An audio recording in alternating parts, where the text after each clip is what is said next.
வணக்கம். இன்னைக்கு நம்ம தமிழ் எண்கள் தான் பார்க்க போகிறோம். அதில் இருந்து 1லேருந்து 10 வரைக்கும் பார்க்க போகிறோம்.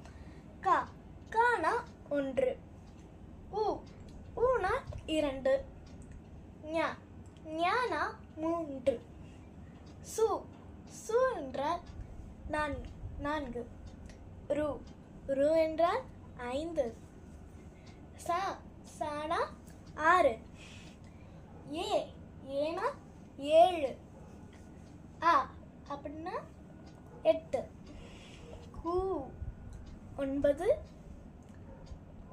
கா போட்டு பக்கத்தில் ஒரு 0 மாதிரி போட்டால் 10. இது உங்களுக்கு ஞாபகம் வச்சுக்க கஷ்டமாக இருக்கா? அதுக்கு வாங்க ஈஸியாக ஒரு பாடல் பார்க்கலாம்.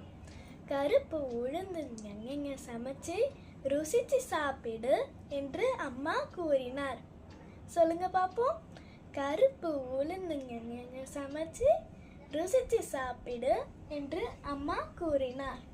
கருப்பு உளுந்து ஞங்க சுவைச்சு ருசிச்சு சாப்பிடு என்று அம்மா கூறினார். ஈஸியாக முடிஞ்சிருச்சு. வாங்க